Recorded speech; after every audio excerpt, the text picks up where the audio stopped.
PowerPoint deck that you want to go through. We also had a chance to meet for breakfast yesterday morning, and I thought it might be a good idea to give a quick update on Bergsma, as well as what's happening with Parcel 9. And if we have anything on 7 and 8, touch on that quickly, and then we could go right into probably Lucy's PowerPoint information. And then we could just do Q&A and get all of our questions answered, and any questions we think that the homeowners may, be wanting to ask us when we get back. So before I give it to these guys, I will say I appreciate the professionalism with the city. We don't always agree on everything we talk about, but we've always been able to have very open, candid, professional conversations. So it's no different tonight. So as we get into our Q&A, just look forward to better understanding some of the questions we've got. And that's all I've got. So I'll kick it over maybe to you, and you can give us a quick update on those three pieces, if you will. So very quick. Yep, you bet. Thank you. Thanks, Jeff. So hi, everybody. So for those of you who don't know me, sorry about that. My name's Keith Niven, and I'm the city's Economic Development Director and Development Services Director. So I'm going to talk about a few things, not much. I think most of you know this, but let's just kind of have a quick conversation as an update. And if you have questions, just jump in, all right? That would work for me just fine. So here's Parcel 9. This is the one that's covered in plastic right now. This is 7 and 8, and that's currently at Superior Court. And then the booster pump station's down by the park.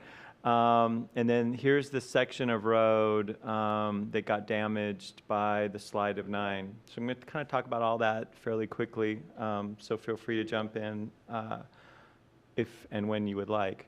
So right now, the developer of 7 and 8, which is J.R. Hayes, they're working to, the booster pump station basically pumps water up the hill to the new reservoirs that are up in 7 and 8. And so they're working to not only finish that water supply system, but it also then takes out, where's my mouse, the two really bright green tanks that are here in between kind of the bridges and 7 and 8. Those two tanks will get decommissioned and removed because they're redundant, basically. And so right now, that's really all that's going on 7 and 8. The reservoirs, even though they look completed, they have not been accepted by the city. The developer, the builder who built them, did not follow spec. So we're in a little bit of a disagreement on how to actually bring them up to city's compliance so that we can actually accept them. They cannot be filled with water until we accept them, and they can't build houses until they're filled with water, because we require there to be a water supply just in case a construction fire were to happen. So all of that, so there's two pieces going on with 7 and 8. They got their litigation going on in Superior Court, but then they've got some technical issues that they got to get worked out. The litigations between them and Parcel 9 in terms of? So Parcel 9 made a claim that that 7 and 8 has an impact on their property. And that was, so the final plat from the hearing examiner was appealed to the city council. It was upheld by the city council and then got appealed to Superior Court. So that's where it sits right now. 9, so 9, yes, sorry, just, yeah. Is that why the pipeline and pump station are not proceeding as well? So the pump station and pipeline is proceeding. It may be proceeding at a slower pace because of that. I mean, they know they need to get it done before they can have occupiable structures, but if they know that they're going to be stuck in court for a while, that takes a little bit of the incentive away for them, because they won't be able to ultimately sell that property until they're out of litigation. So all of that is a little bit intertwined. And then you throw onto it the complications that they've got to appease the city's expectations on the quality of those facilities before we'll take them. So all of those pieces are kind of spooling around. I really don't even know how long that's going to take, frankly. I know that their potential buyer is still around, was looking through files a few weeks ago at the city, so I think they're still interested in buying it, and that would be Toll Brothers. But they're still, they need to get out of litigation, they need to finish the facilities before they can actually sell it. Keith, is there a way that you could help us put some pressure on them to finish that pump station and get our playground back? Landscape playground back? Absolutely. So I'm meeting with Dan Hayes next week, and I will try to ask him why things are moving as slow as they are, and that's causing an issue for the community. So the good news is it's always good to have some leverage, right, in any negotiation. And right now, frankly, with the end of the development agreement, we have some leverage with Dan Hayes because he's sitting on 230 housing units that he's going to want to try and somehow gain some monetary value for. So I think he's going to be a interested partner in trying to have a good conversation. So hopefully if we know some other, whatever issues you guys have, and I think, Ken, you were really good in sharing the issues on parcel 2, the park, with us. We'll try and get some commitments from them to get that at least cleaned up as soon as possible. And I talked to Doug a little bit. I don't think there's a lot going on there in terms of the reasons why it can't be completed. I think it's just on a slow track. The owner of parcel 9, we're meeting with them next week. They're flying up from California. So they still believe they can develop that property. I have no idea what that means today. That's what they're coming to share with us next week. So we'll have a conversation. I'm not going to be the one making a judgment call on that. Ultimately, they have to sell whatever it is they think they can do there to my 2 geotechs, Golder and Shannon and Wilson. And there needs to be some sort of an agreement on their proposal before they process any permits. But I guess, you know, depending on what you think is a positive outcome for that property, I think probably one of the best outcomes would be that they actually stabilize it and then build something on it so it doesn't stay the way it is or some weird cousin of that forever. So we'll see how next week unfolds. You know, we are purposely not having a conversation about the damaged infrastructure with them at this time because it's not the right time to do that. So the section of, and what I'm talking about is the section of Shangri-La right here that got pushed. You know, obviously you guys can see the impact on the pavement. You guys know the loss of the sidewalk, but we also believe that the wet utilities, the pipes got pushed. And so we're basically moving forward with a design to bury a wall on the uphill side of the street. We're going to have a conversation with them next week about removing the ecology blocks that are sitting in the right-of-way because our geotech believes that they're not really doing anything. So let's get them off our right-of-way so we can actually restore the sidewalk. So all those conversations are going to be part of next week's meeting, but then we are going full steam ahead on redesigning this. And So just a quick question about burying the wall. yes. To help stabilize for utilities. Have you had any thinking about who will be responsible for those costs? So that part is, yes. So we have so the city has hired a special counsel who deals specifically with landslide litigation. And so right now, without letting you see too far under the tent, because we are on TV, what I can tell you is, think about it this way. At some point, if the city is going to go and say we've been damaged, we need to understand how much, right? and we don't know how much until we actually do the repairs. So the best time for us to have that conversation with them is when we have a price tag, and that will be sometime probably early fall would be my guess.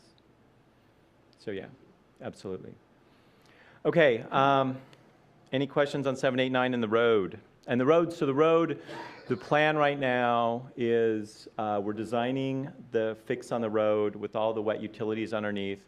The dry utilities, we're also talking to like cable and gas, and because right now they're actually behind the sidewalk, which means they're underneath ecology blocks. And they're like, we're fine. And we're like, no, you're not fine. Because if you think about it, so if this is like the ground and we're gonna bury a wall, if that property is gonna move anymore, it's basically the wall's gonna serve as a dam. And if those dry utilities are back here, guess what's going up in the air, right? All their lines.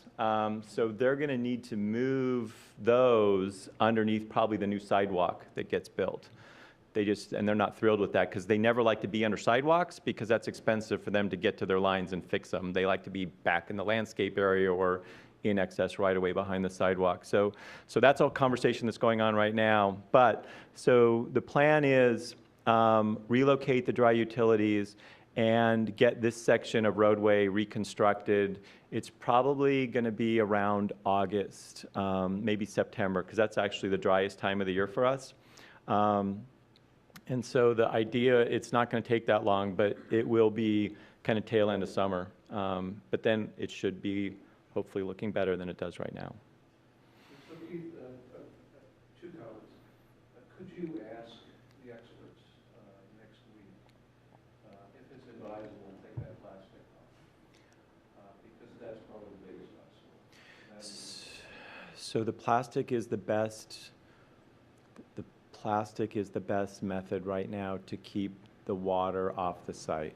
So if let's go down this path for just a second. So if they actually have a development plan that we think is viable, it could very well be that they then commission their consultants to do plans for permitting this summer.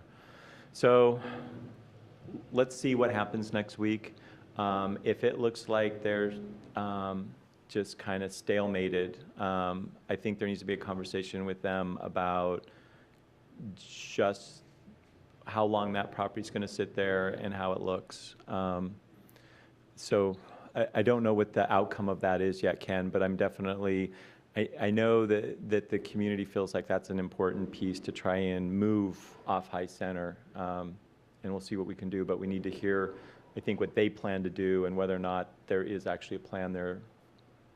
The second ask is, and this should be easy for them, is just give us back our sidewalk further up the hill. They've got some construction fence that doesn't appear for any good reason right at the curb. And they have 3 drain pipes that they haven't dressed up that go over the sidewalk and they close the sidewalk. We had that similar issue when Timber Ridge was building. Right. And you encouraged Timber Ridge to do the right thing, which was to put it underneath the sidewalk, and they complied. That would go a long way to cleaning at least the street up. Okay, I wrote it on Lucy's papers, so she'll remember to check. I was asking Jennifer to write it. To check into that. And for the residents along the bridges there, Yeah. it'd be really nice if they could take that outhouse and put it back in the back of the property. Because it's right on the driveway for all to see through their back window. So a small ask. Okay. Okay. Well, that's probably J.R. Hayes's, would be my guess, because there's nobody from Parcel 9 that's doing any work right now. I doubt that. My understanding is J.R. Hayes has been trespassed in terms of not setting foot on Parcel 9, so it's probably something else. Okay. Huh, okay. We'll check into that. Okay, the other thing plan to talk about, and you guys can let me know if you want to talk about something else. So here's Bergsma.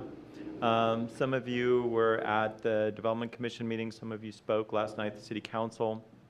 This is a proposed subdivision plat. Here's the north end of Talus right here. Here's Harvey Manning Park. This is Newport. I apologize, but south is down, but it made the most, north is down, south is up. Thank you. This made the most sense for whatever reason for me when I put it on here. So this is Newport. It comes in, there's basically a 12% grade road that comes all the way up through the plat. Right now, the proposal is for 78 lots.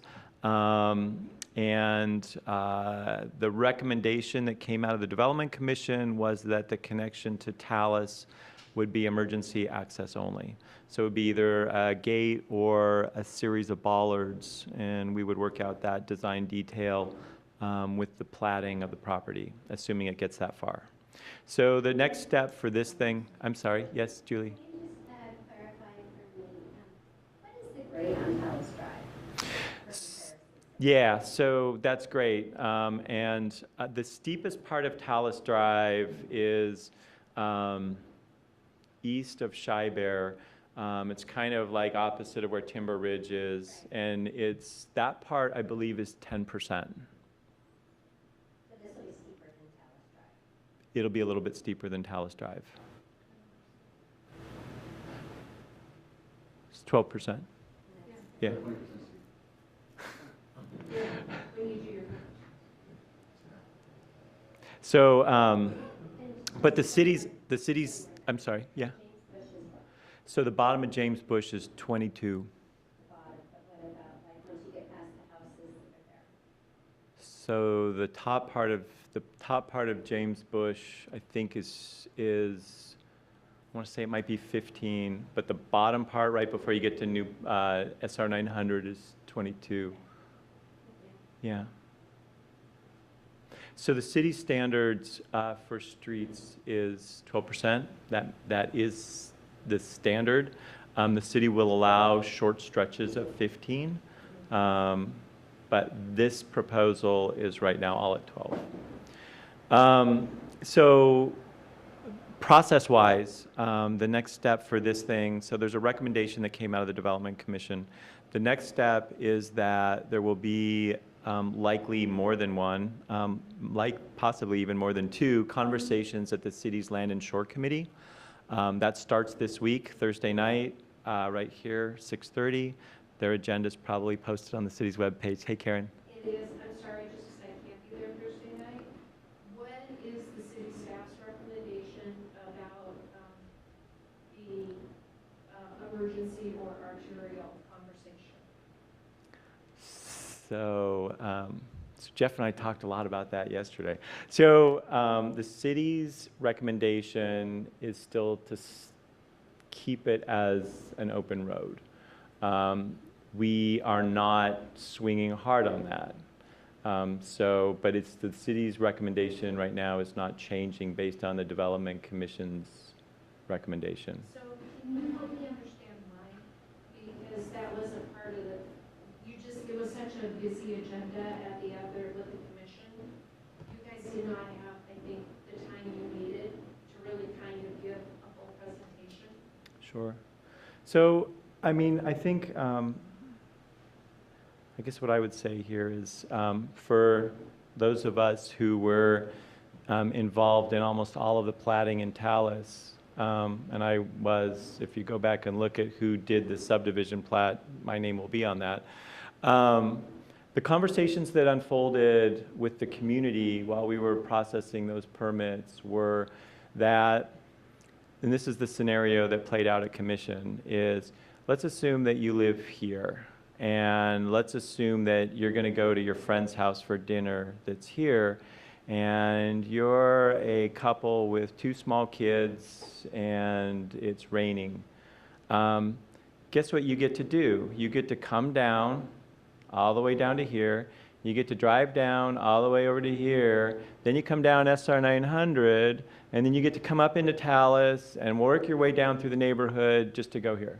And so it was a weird conversation because, a lot of people believe that proximity leads to people walking, and, but the commission at the time had a lot of conversation about there's reasons why people can't walk. Maybe because they have disabilities, maybe they have small kids. You know, there's a lot of reasons why walking may not make sense, which is why there are a lot of very strange vehicular connections in Talus that seem a lot like backdoor alleys because of all this conversation with the community about interconnecting neighborhoods vehicularly. So I think that is the main reason why the city came out saying that we believe that there's value to making that connection open to the public. You know, there's clearly benefits for the school district if they choose. Right now, they have to do a loop through Talus for bus pickup. They then come down and they work their way down Newport to pick up the kids along Newport. There's, you know, benefits to city services, whether it's police or operations doing plowing during the wintertime. So there are a number of reasons why it has things in the positive side of the ledger. Now, on the negative side of the ledger, clearly traffic. And, you know, I think what none of us have a real crystal ball on is how many people will choose to cut through Bergsma, cut through Talus, to cut the corner off of Newport and 900. And it's a function of how bad is that, right? And right now it's pretty bad. Yeah, so just for you, it took me more than 30 minutes in the middle part of the day to go from intersection of Talus to get onto I-90. Right. In the middle of the day, just traffic. No, there was nothing, no accidents, nothing going on. So we have significant traffic impacts. I just, having had to do a lot of traffic development as a developer, I'm trying to understand the assumptions you've made that says we don't think this will be a pass-through. You know, I mean, ultimately, it's if you believe that traffic functions like water in a pipe and seeks out the path of least resistance. I think what y'all are believing is that the pathway up through Bergsma and through Talus will be more enticing than slogging it through on Newport and 900. Well, that's part of that is how do you design that road through Bergsma and how uncomfortable do you make it for people to take that choice? Could have speed bumps, could have other traffic calming devices. You know, we haven't even gotten to that conversation yet. You know, it's one of those things where, again, I don't know, traffic, you know, and I could say that SR 900 could get improved. And all of a sudden, then that becomes a different scenario. So I'm not, and Karen, please understand, I'm not standing here advocating for that being an open street connection. I'm just letting you know what the administration's position is on that. That's all I was looking for. Yeah, okay. Yes? And this road in Bergsma is going to be 20 feet wide, is that correct? So the street, so I don't have the development agreement. I did not bring that. So the street, so what you heard at Development Commission meeting is that the fire department requires a street to be 20 feet wide. That's their standard, okay? This road, I believe in some places has parallel parking on it. In that case, it would be wider than 20 feet. So curb to curb, whether or not there's bike lanes, all those things affect the width of the street. But the travel lanes will be 20 feet wide. So does that make sense? So there'll be 20 feet, and then whether there's bike lanes or parking would be in addition to that. Yeah. Any other Bergsma stuff? I was really intrigued when you guys were talking about Bergsma to see now with emergency vehicles, you can have the clickers, the electronic clickers to go through if it's an emergency. Has there been any conversation about equipping school buses with So I don't know the answer to that question. I mean, if this is where this ball lands, let's say it lands with emergency access only, then, and what I was trying to get the commission to not do was design whatever this control device is. So there's bollards that go into the ground. You know, there's all sorts of things that are available now in terms of how you get the access control to work. So I think between Eastside Fire and Rescue and IPD and our operations guys, you know, we'll need to talk about what is in the street to keep the general public from driving through this connection, if that's what ends up happening coming out of the council conversation. So, maybe. Did the city make any decision or comment or anything on what kind of traffic control will be from Rosemont onto the report? So my understanding, I don't have my engineer here, but my understanding is that there is a left turn pocket heading westbound that's required. So if you were turning from SR 900 onto Newport and into Bergsma, that there's a left turn pocket for you to kind of stage until it's clear enough for you to make your turn. I do not believe that there's anything beyond that in terms of like a roundabout or traffic light or anything like that. Okay, we good for now? All right, I'm gonna go sit down then.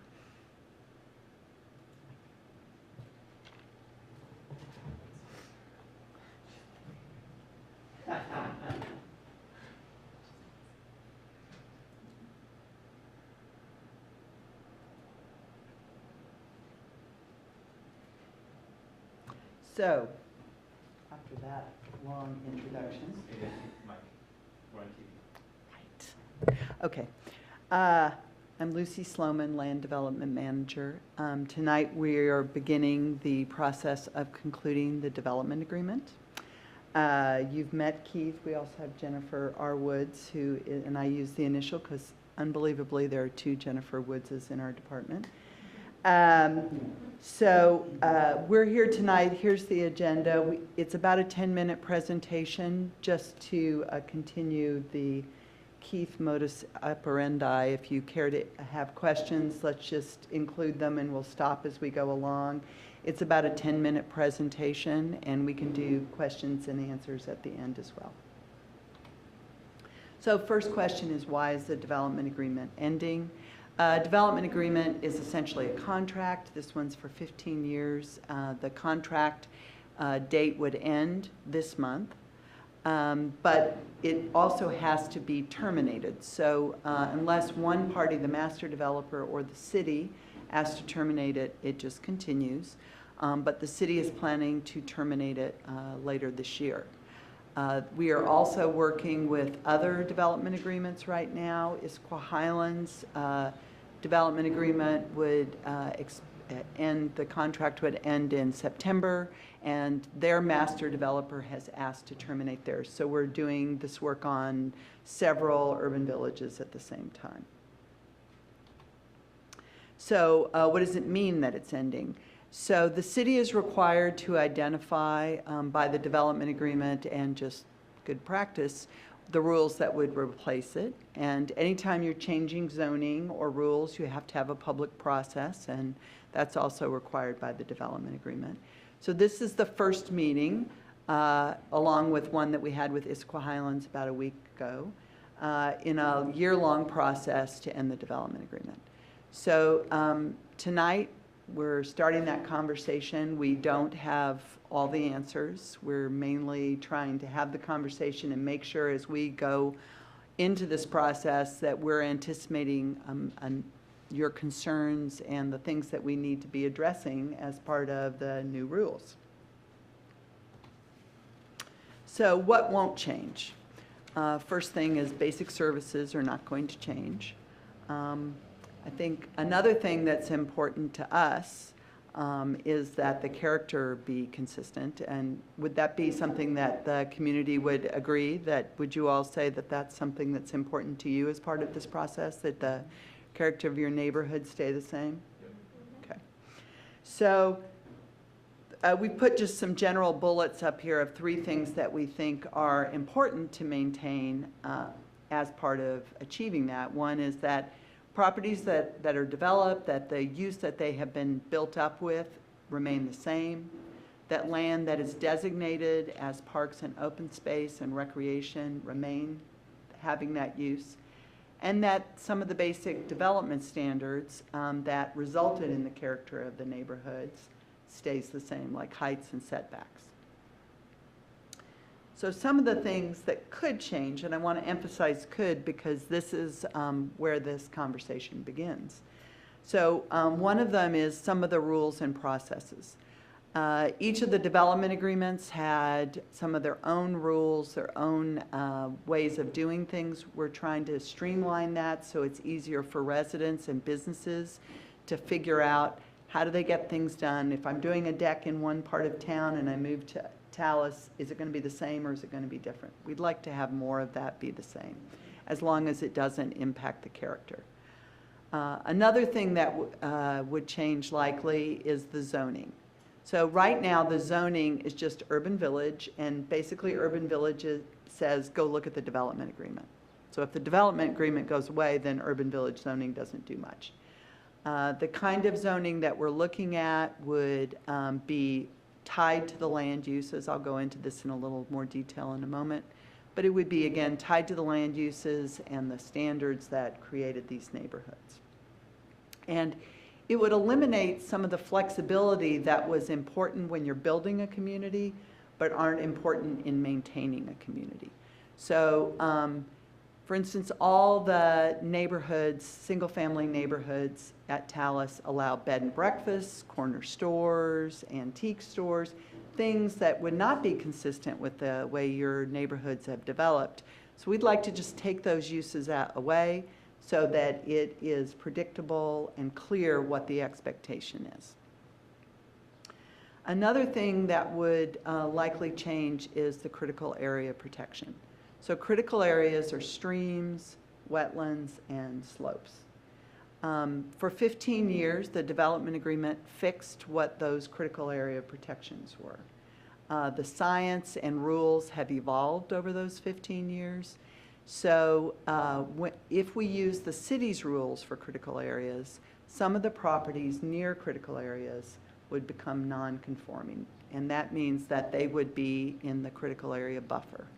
That doesn't mean that you can't do anything. It may limit some of the things you can do, but the city has a lot of experience with this because, as you can imagine, there are streams and wetlands all over Issaquah. Many of the houses that were built in the city were built hanging over the creeks, essentially, and we've had to learn how to work with homeowners to allow things to evolve over time and yet protect the critical areas that are an important part of the character of the community.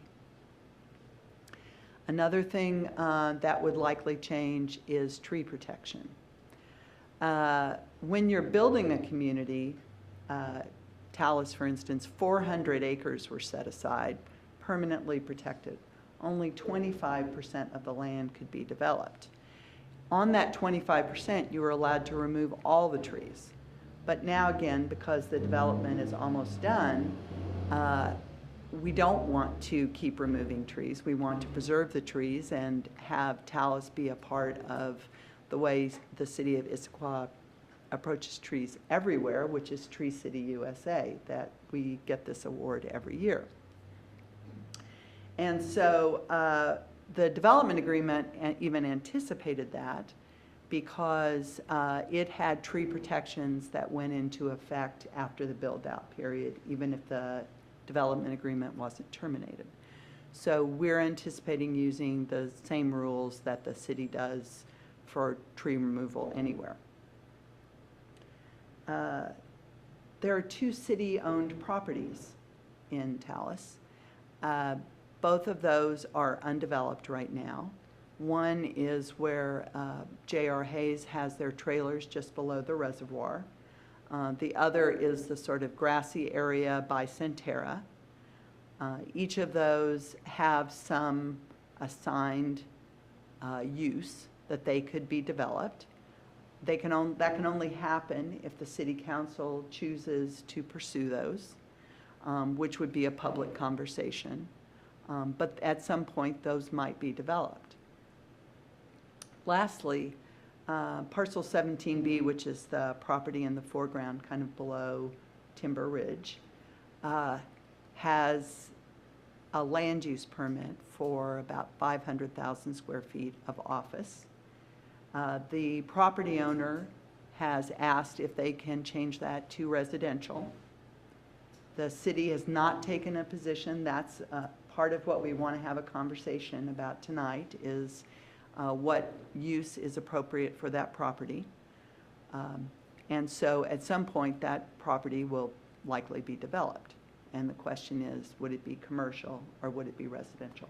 Just clarifying, because I know you're going through this right now also with the Highlands, that there was recent conversations with that last piece of undeveloped commercial space up there on the Highlands, and there was some conversation about different opportunities.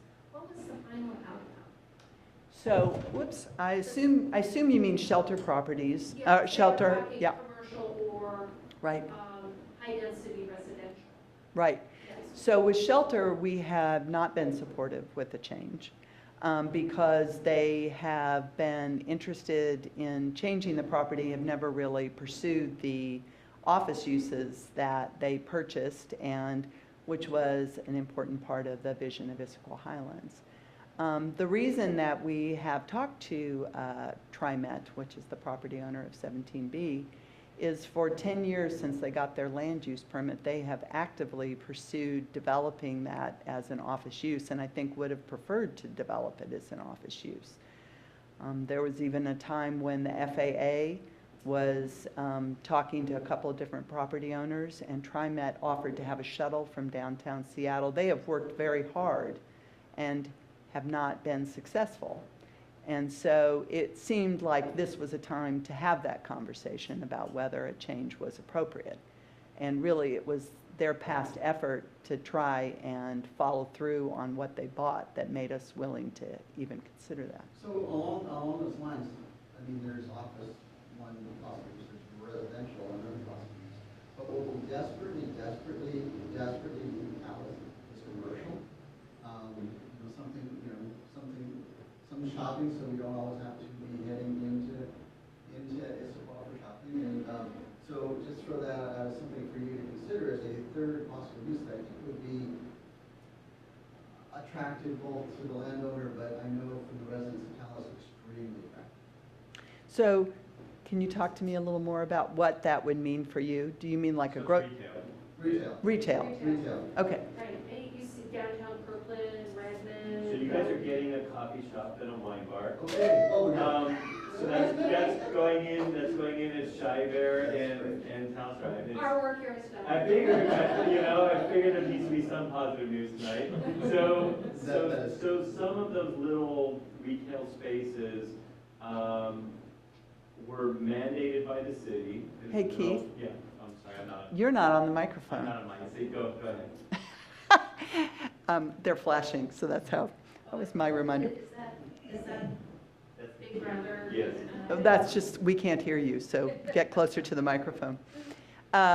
So, as Keith was saying, Spring Peak, the project at Talus and Shy Bear, has three, right around that plaza, 3 ground floor retail spaces and some upstairs spaces that could also be retail or office. We have heard 2 different businesses are interested. One is a typical sort of like early adopter, maybe like an acupuncturist, but one of them is coffee and wine bars, and that seems to be the most serious one that we've heard so far, so we're very hopeful. I think it's interesting, when you buy a home, you look at the character of your community. And when you buy into an HOA, you read that development agreement. And a development agreement is, I've always felt it to be an implied contract. residents who live there and the larger zoning entity, whoever it is. We made a purchase based on what was shared with us.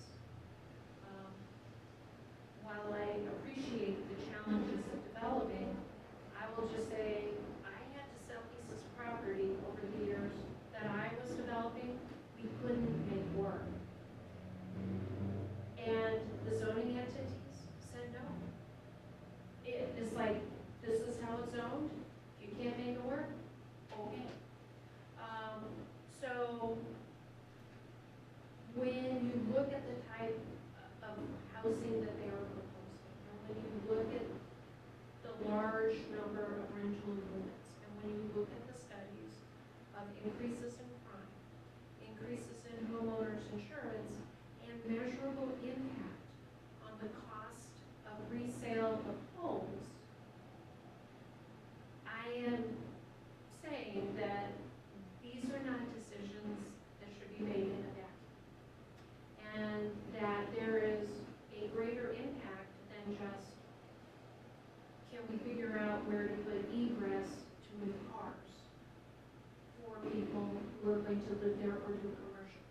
That there is significant impact on the conversations you are having for all of the homeowners that live in Talus, because we do have rental, but we do know from studies, when you go above a certain proportion, you see it's a significant tipping point. And with the numbers that developer has been laying forward, we cross over that tipping point. And that has a profound impact, potentially. Just like you talked about with Bergsman, we are only so good at peering into the future. But there is a potential significant impact to people who have already purchased in this community. So does that mean if it was for sale as opposed to rental, that changes? It does. Crime, well, you have a couple things. Of course, no surprise, the cost of the units you're selling. But homeownership versus rental, you have very different overall crime units. And then you have surrounding impact for insurance within the communities around for homeowners insurance. So, but I meant for you, does that, if the residential was ownership, does that change your perspective? Or, I'm just trying, you started in one place and I want to make sure I'm tracking the whole arc. What I would say is if you showed up and said, here's 100 units of really well-designed townhomes that is in the urban village feel and is very reflective of who we are, I'd say that would probably be pretty wonderful to have. If you showed up and said, hey, we had Atlas at 331 units, but we're doing an Atlas and a half at close to 500 units, and by the way, most of it is rental, I would say no. So it's all business dependent. It's not all or nothing. There are many choices we can make. Right? So I'll just go ahead and say 2 words on mic.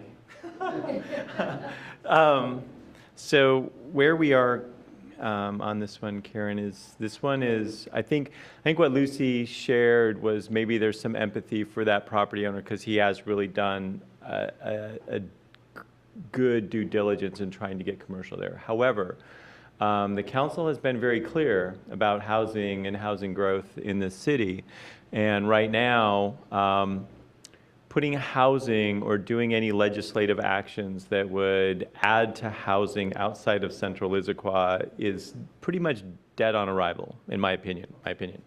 Can I finish before and then I'll talk to you, Julie, in just a second.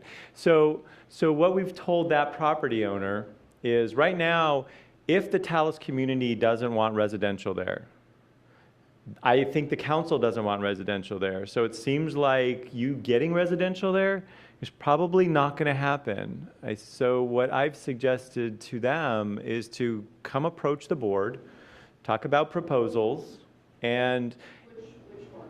you, Talus board, to see if Oh, sorry, to see if y'all can get to a point where you've got some sort of proposal that is a win-win.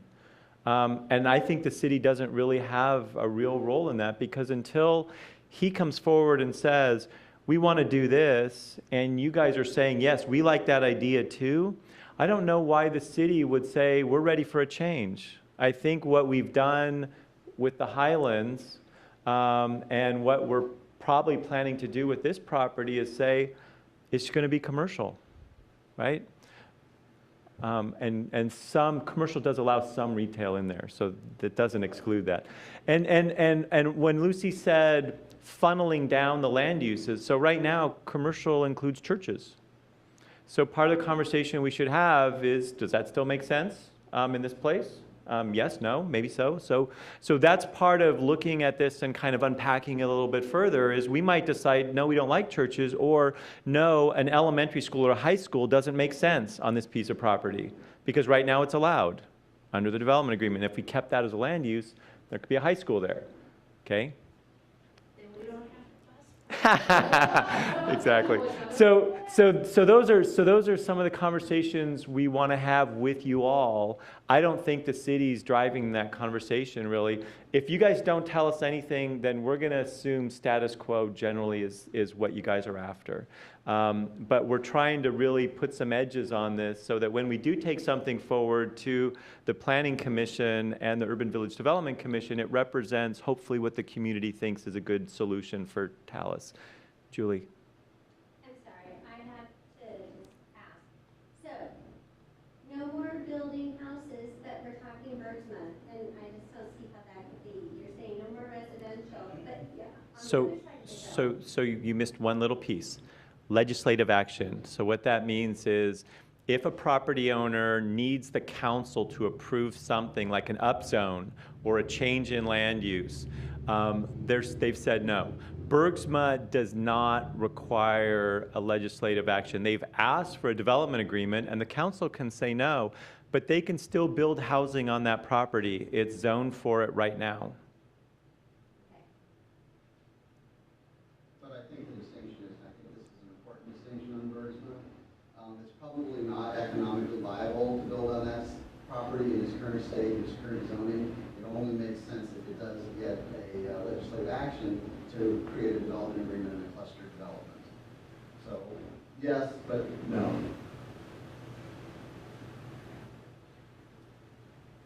So, This is your stuff. I'm enjoying it over back here. to parcel 17B. Yes. It's entitled to what sounds like a broad range of commercial possibilities, from office building to churches to schools to Hotels. retail, yeah. a small manufacturing shop, anything that's commercial. Anything that's not residential. So it's not quite that broad. You couldn't have, a dirty industry there. But there is definitely a land use list that's in the development agreement, and we can provide that so that you guys can look and see what's allowed, and then we can have a conversation about what you may want to strike off that list. So my question is, so that's dictated by the development agreement. Yep. Is there something that's similar in just the normal city? No, it actually gets probably worse. So Lucy's going to get to a point, because I think now we need to talk about the mechanics of how we're going to zone your property, and then I think it'll start to click on how we can now custom the zoning for Talus. Yeah. Chuck, I wanted to maybe back up on the development standards, if you could go over that point one more time, please. Okay, I'm going to go forward, and I think we'll answer that, and if I don't answer it, you raise your hand, okay? So, a typical zone usually has a long list of uses that are allowed. Because you are developed, because we're not anticipating redevelopment, because we're trying to retain the character of the neighborhoods, we're trying to narrow things rather than keep them really broad. So we're doing this in a little unusual way because of trying to retain this character. So you have a piece of property. And this is what we're proposing. You have a piece of property. On that, you would layer zoning and an overlay. Zoning would contain the rules that apply to all of those properties. So like if you had an urban village single-family zone or an urban village multifamily zone, the rules for those would be consistent for all the multifamily properties and all the single-family properties. And that would be whatever height is allowed. And we're just going to start our conversation when we propose these rules with what the development agreement currently allows.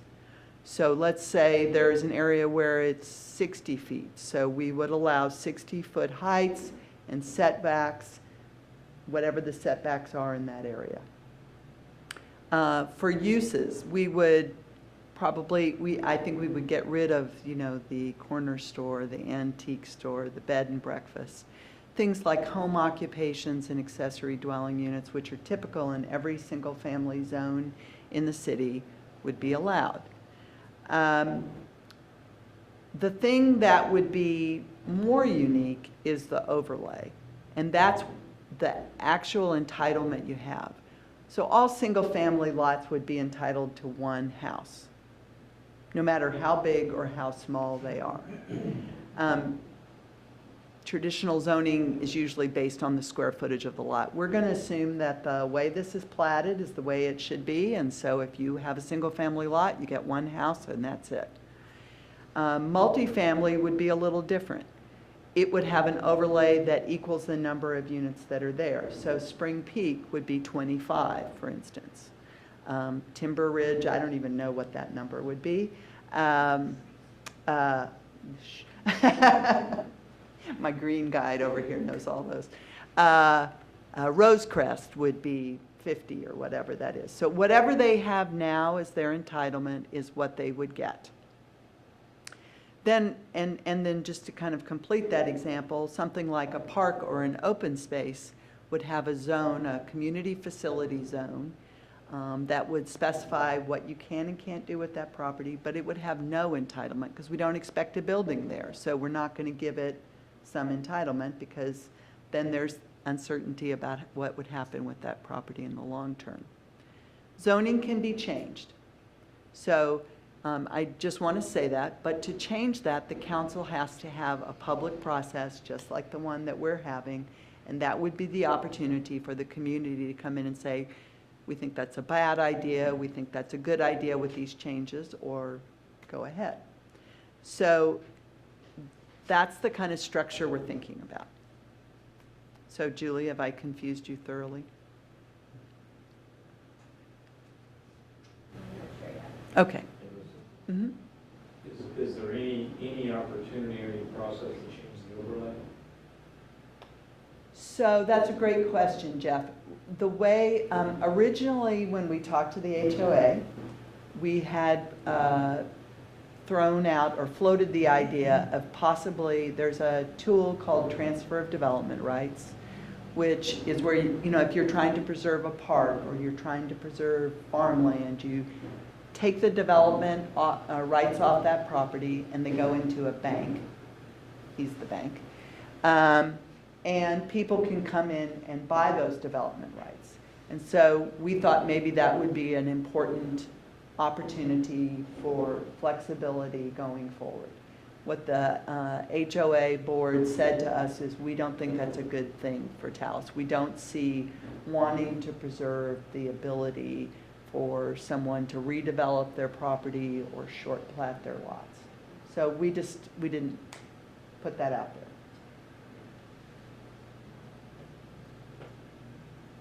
So for example, parcel 9 would have an overlay of what?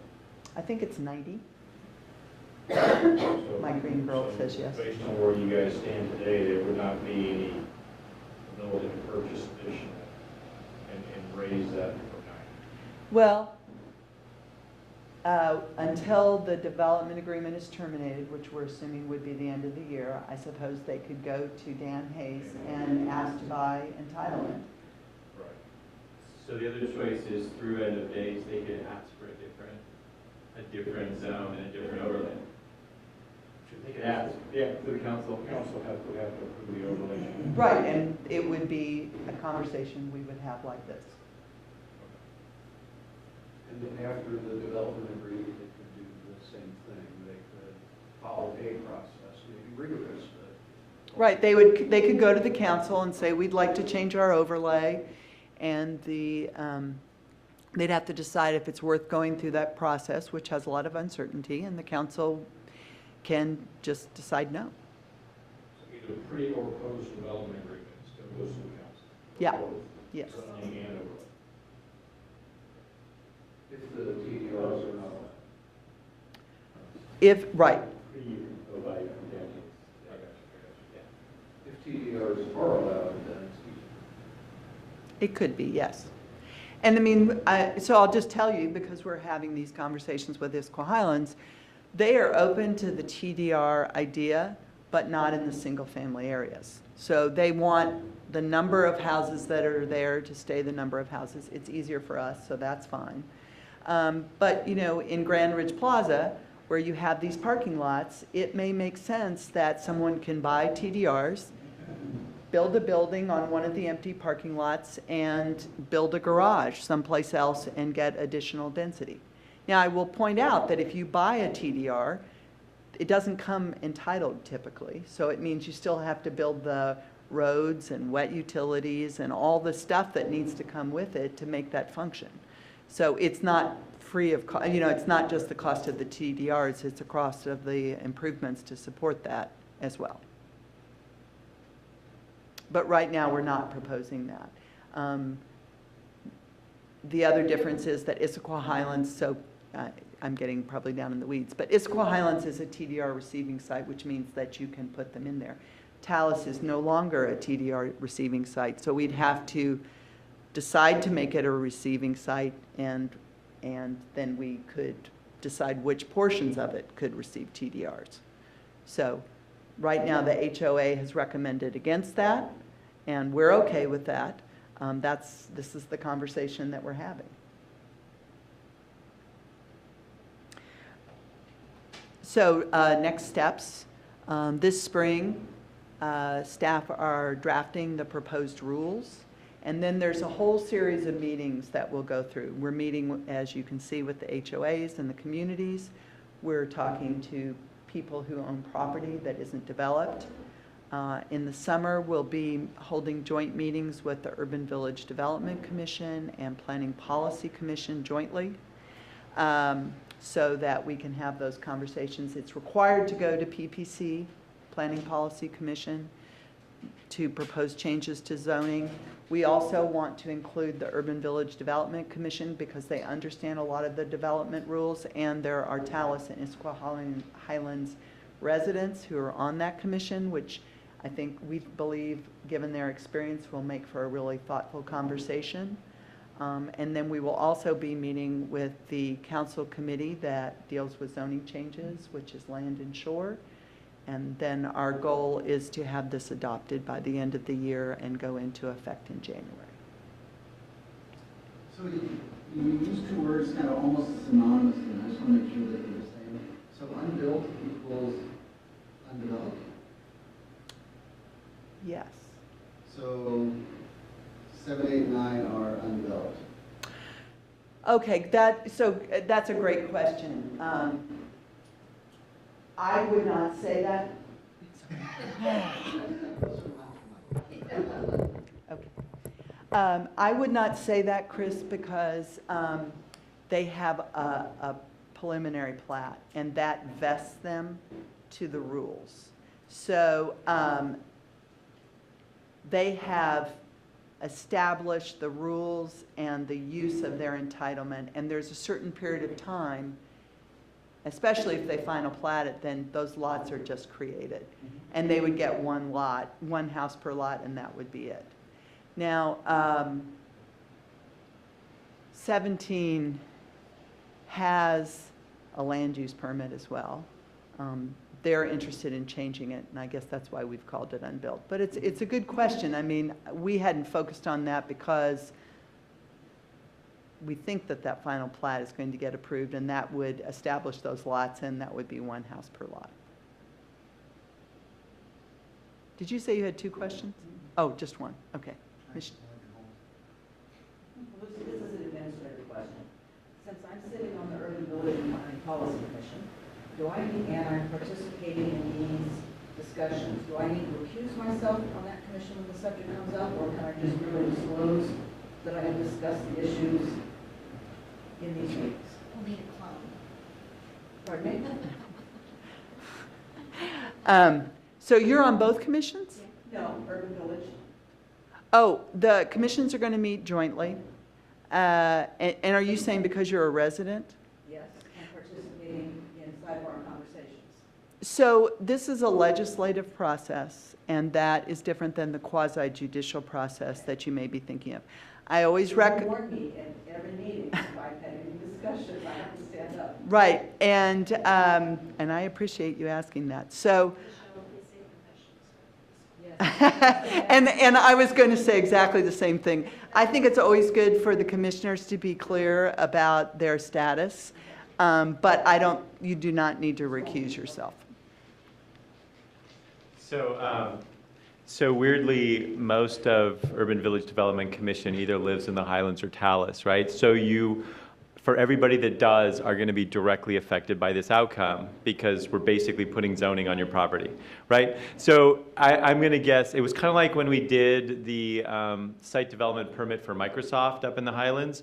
Almost everybody has Microsoft in their retirement plan in one shape or form, right? So almost everybody had to announce that they had a retirement plan that likely had Microsoft, and it could ultimately affect their retirement fund. So I think it's great to say, I live in Talus, this decision will affect my personal property, but then what you're supposed to do is say whether you think that will or will not affect how you participate in the conversation. If you think you're unaffected, you just say that, and then your peers can say whether they're comfortable with that or not.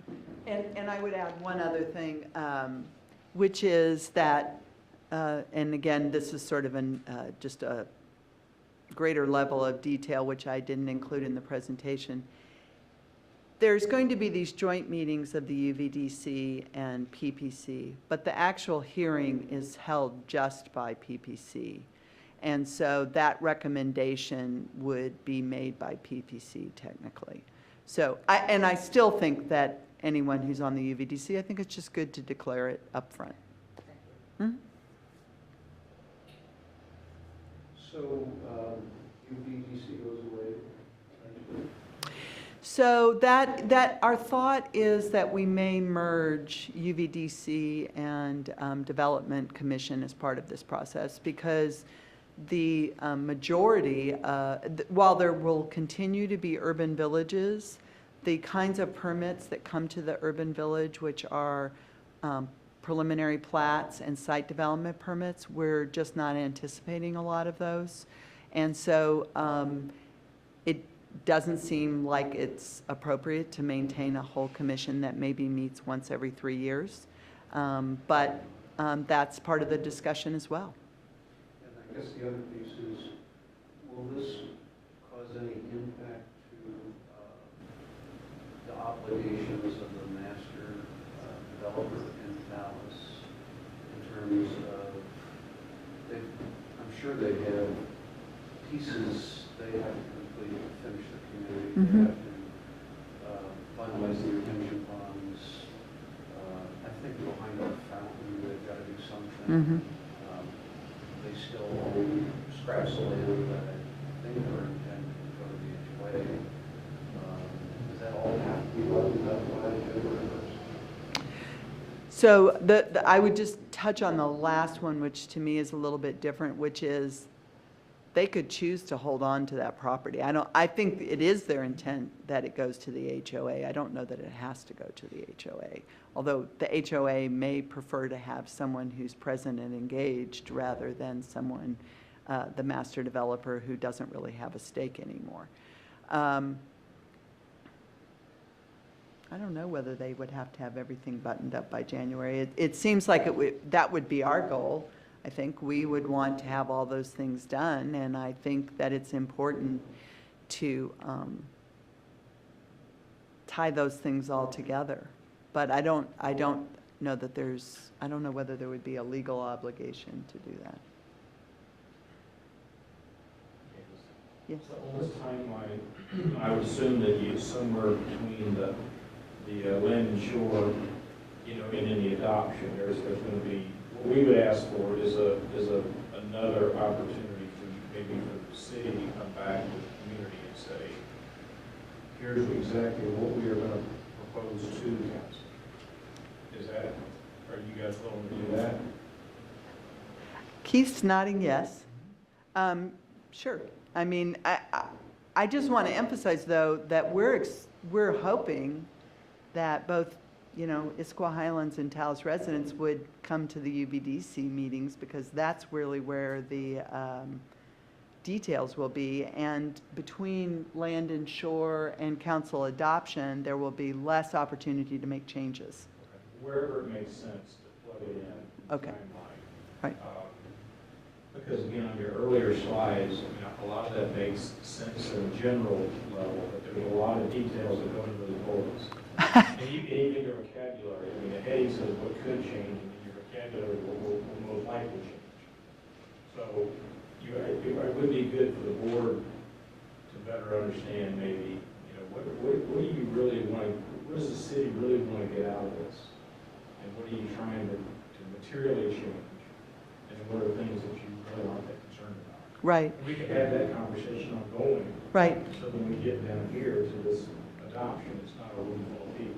So a big piece of what we've been doing, Jeff, and a big piece of what Jennifer and Keith and I have been doing for the last, like, 6 months is just trying to get our arms around what piece, you know, if the development agreement goes away, what things do we just let go and say that goes to city rules and that's not going to be that different, and what things do we need to write?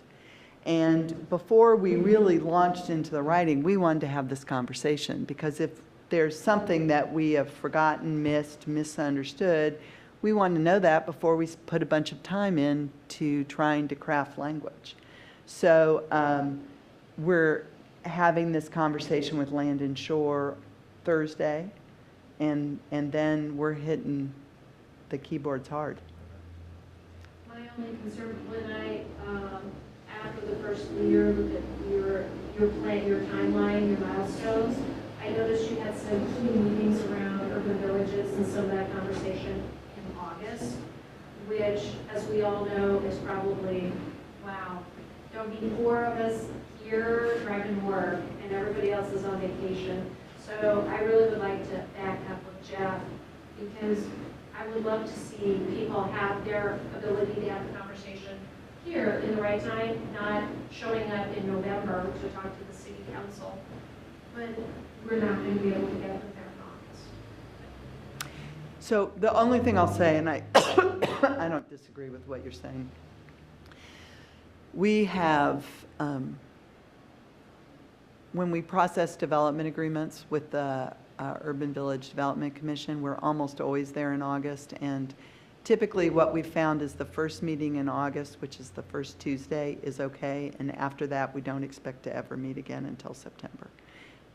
I think, though, that's National Night Out this week. You are, it is, actually, I am the block watch captain, and I have missed it many, many years, and you're absolutely right. Yeah. So it would be nice not to have it that night. I agree. I agree. So we'll see. That's a good heads up. Any more questions? I guess let me just show you one more slide just to make sure you know, and actually there's one other piece on here. So just, these are, so here's my unbuilt, undeveloped property map. So these are the 2 city parcels. This is the reservoir right here, and this is where Hayes's trailers are. This, if my cursor comes back, is the green space, the kind of grassy area by Centera. Here's the TriMet property we spent a lot of time talking about. The one other piece that I didn't really mention was what we call Emmerich. It was an expansion area of Talus. It was brought into the development agreement last year. There's a big steep slope through here, so it would have access from SR 900. And part of our conversation is what number of units should be on that piece of property. It would be residential. We don't know if it's going to be townhouses or single-family detached homes. But that's the one other piece of property that we don't know exactly what's going to happen, and we're talking to that property owner. Yes? So what is the development just to the west of that Emmerich? What are those houses there? Which houses are those? That is, just to make sure Wilderness Peak. But there's no place, there wouldn't be any kind of It's not connected. road that would come up into here. There's no It would place. be a part of Talus, but it wouldn't be connected. It would be part of Talus. I don't know if there would be a trail or anything, but it wouldn't have any cars driving into the Talus Road network. It would be governed by the Talus DA, it may not be part of the Talus residential association. Sort of like Adams. Well, no, because it actually is under the development agreement, so it would be part of the HOA. I assume that's anything that's under the development agreement.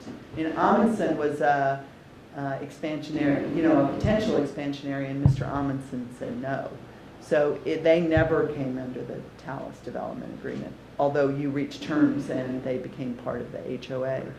So this is different. This is Emmerich has actually become a part of the development agreement, so Which means it would become part of the TRO now. I believe so. I assume that's the way that works. It was covered in the original EIS, right? Right. So J.R. Hayes brought it in, so Darren processed paperwork to bring it in as expansion agreement. Let's see, real quick on the two city-owned parcels, is that, is maybe a little more where you've got 10 residences and retail decided? So so that's the amount of entitlement that those properties have right now. And as I said, the city has no plans to develop those. That would be a conversation that the city can have, but that would be the entitlement that they would get, and then the city can decide if they want to pursue that or not. And you said earlier that the city was willing to work with the HOA, assuming we were willing to do certain things with them, not just a straight transfer of the property for open space. I'm sorry, which piece of property are you talking about? The two city-owned parcels. Do you mean give them to the HOA? I don't, Yeah, at one point we talked about doing that if we wanted to build a clubhouse on it or do some improvement on it. I thought we talked about one time before. That's something maybe that we could approach with a proposal for something like that. But it seems to me like the one there, what is it, 13? Yeah, we had talked about maybe if we wanted to do something for the HOA on that property, then you guys would entertain it. Yes. yes. Because that's always been, I mean, we've tried that a couple of times and have not been able to get the builders to actually build that. And so if we were able to get, for instance, retail on the ground floor and community space upstairs or, some combination, that certainly would be attractive. I know this should be apparent to me, but parcel 9 is the only parcel 9? No, and so, yeah, see, you pay attention. So the road comes through here, and there's this little wing that comes off over here, and there was an agreement with the First Amendment of the development agreement that this little wing, my mouse keeps disappearing, this little wing right here, when they final plat parcel 9, that wing would be dedicated to the city just like a piece of right-of-way was. But the 10 residents are the ones above there with that. No, the 10 residences are associated with that little quarter-acre parcel right here. There's nothing built there. There's no land use permit to build it. It's just that would be one of the possibilities for what could happen on that land. So the city owns it. It is zoned for a maximum of 10 residents. I'm assuming attached, because I know the size of that property. So the idea was, if you're familiar with the Z-Home project in the Highlands, so the city actually was I want to say puppet master. We put that project together as a way to show builders how to do super green housing. So this piece of property, these 10 units, if there are 10, the idea would be another super sustainable housing project that the city could use as a demonstration project. No, that's actually what it says. Give us a park. That's bigger than one bench and a garbage can. So we gave you recommending, Right, wait, I'm sorry, kind of. We won't have that conversation because we're not here to talk about Bergsman. I'm trying to be respectful of your time.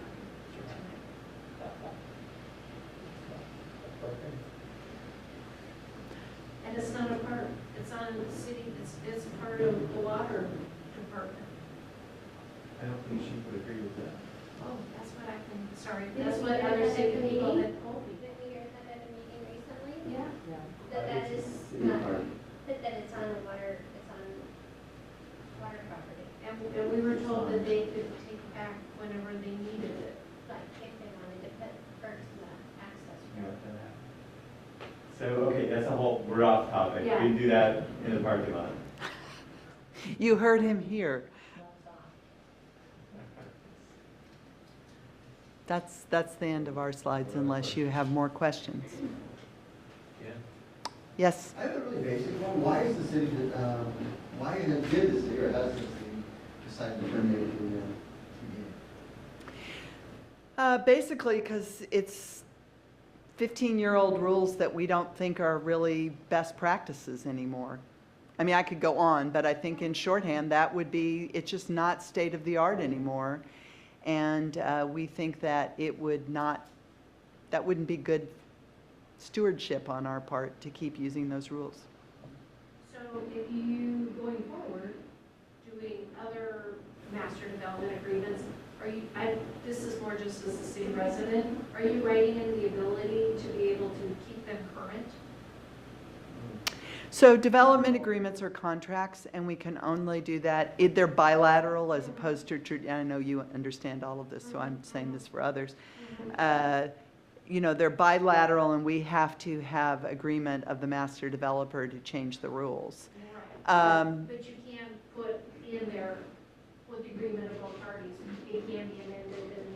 Right, and they still can be amended, and I think one of the things that all of the agreements allow is building and fire codes to roll, you know, to be continuously updated, but things like road standards, critical area standards, those are set in time to create more predictability.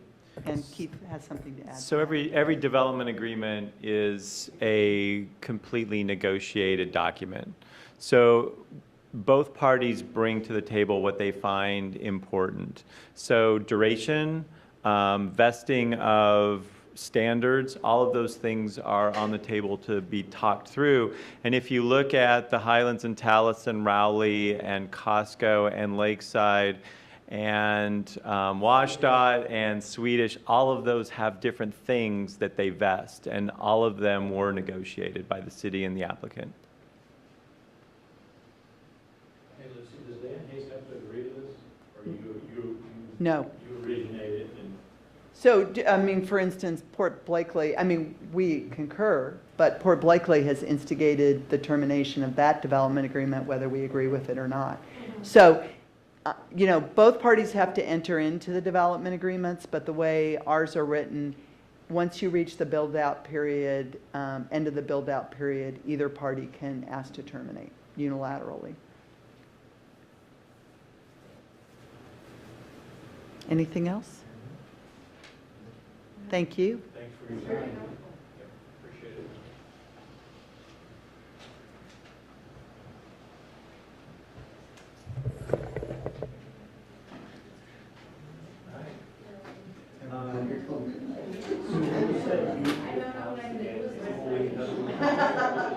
I'm sorry.